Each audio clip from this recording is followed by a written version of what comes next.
안녕하세요. 19년차 모유 육아 전문가가 육아에 대해 쉽게 알려드리는 아가솜 육아TV 강경희 원장입니다. 수유에 대해 상담을 하다 보면 많은 엄마들이 늘 물어보세요. 우리 아기는 너무 자주 먹는 것 같아요. 친구 아기는 10분 컷, 5분 컷이라는데 우리 아기는 20분씩 걸리는데 어떤 것이 맞는지에 대해 고민들을 호소하세요. 몇 가지 포인트를 알고 계시면 훨씬 더 편안하게 수유할 수 있어요. 오늘은 엄마들이 수유하면서 자주 실수하거나 헷갈려하는 수유 시간, 아기에게 맞는 수유양, 수유 습관, 그리고 자면서 먹는 수유에 대해 하나씩 차근차근 설명해 드릴게요.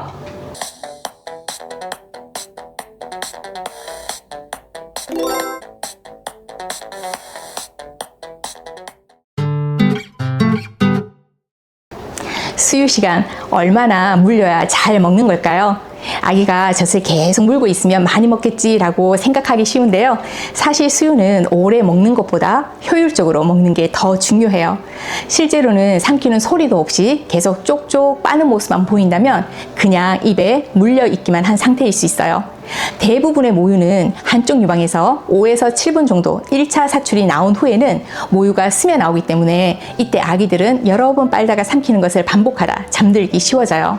때문에 무작정 한쪽을 오래 물리는 것보다 양쪽 유방을 교대로 이동해서 먹이는 것이 더 많은 양을 먹일 수 있답니다. 하지만 어떤 분들은 한쪽 유방을 15분씩 꼭 먹이고 다른 쪽으로 이동해야 하는 줄 알았다고 이야기하시는데 아기들의 계월이나 아기의 반응에 약간의 차이도 있답니다. 양이 차지 않았는데도 한쪽을 먹이다가 빼고 반대로 먹이려고 하면 다시 물지 않는 아기들도 있고요. 사출이 멈추면 쉽게 잠들거나 안 나온다고 유두를 당기거나 엄마에게 젖이 안 나요 라고 이야기하듯이 옹알옹알 하는 아기들도 있답니다. 우리 아기들의 리듬이나 발달에 따라 달라지는 부분이라 정해진 시간만큼 수유하기보다는 아기의 상태와 욕구에 따라 조절해 주는 게 훨씬 좋답니다. 배고파서 집중해서 잘 빠는지, 삼키는 소리는 잘 들리는지, 유방이 비워졌는지 이런 것들을 관찰하면서 수유하는 시간을 결정해 보세요. 수유는 15분씩 양쪽을 먹여야 한다고 정해놓고 먹이기보다는 아기의 반응과 빠는 힘, 모유 양에 맞추어 먹이는 것을 추천드립니다. 수유양, 엄마가 정해도 되는 걸까요? 처음 아기를 키우다 보면 모유는 얼마나 줘야 하는지, 하루에 몇 번 수유해야 하는지 분유처럼 수유양을 엄마가 정하는 경우도 있어요. 사실 모유 수유는 분유처럼 정해진 양이 있는 게 아니기 때문에 엄마가 딱 정해서 먹이기보다는 아기 욕구에 맞춰서 먹이는 게 훨씬 중요해요. 아기마다 먹는 양도 빠는 속도도 필요한 횟수도 다 다르기 때문에 일정한 시간이나 양으로 통제하려고 하면 오히려 아기에게 스트레스를 줄 수 있답니다.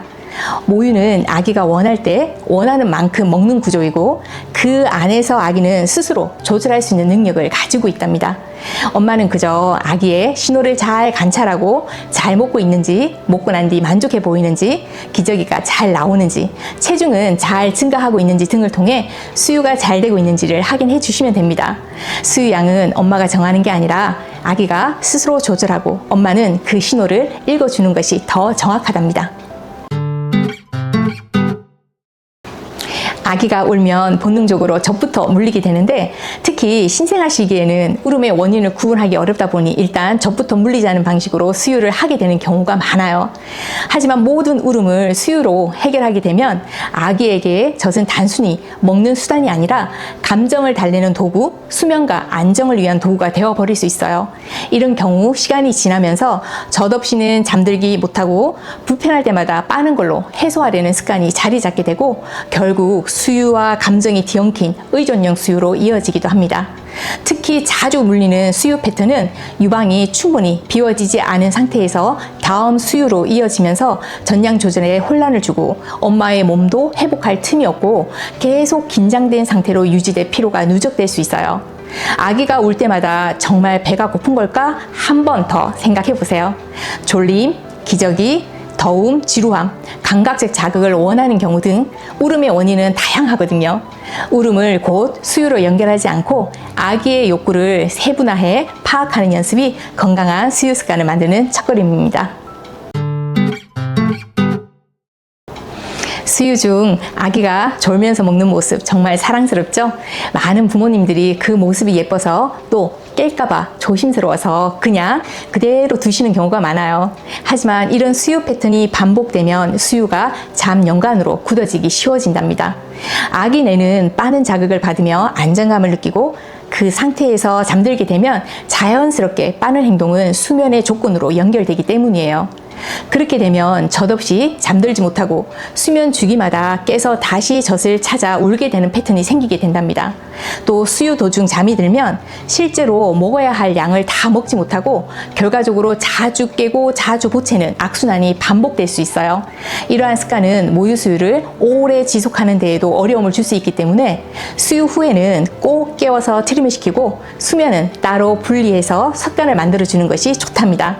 아기가 먹는 시간과 노는 시간 또 자는 시간을 구분할 수 있도록 도와주는 것이 바로 건강한 수면과 그리고 수유 리듬과 수유 습관을 갖게 되는 것이랍니다. 수유는 단순히 먹이는 시간이 아니라 아기와 연결되고 교감하는 소중한 시간이잖아요. 오늘 말씀드린 4가지 실수, 나도 이거 하고 있는지 체크해 보시고 작은 부분부터 하나씩 바꿔보세요. 엄마도 아기도 훨씬 편해지실 거예요. 아가솜 육아TV는 늘 여러분의 육아를 응원합니다. 감사합니다.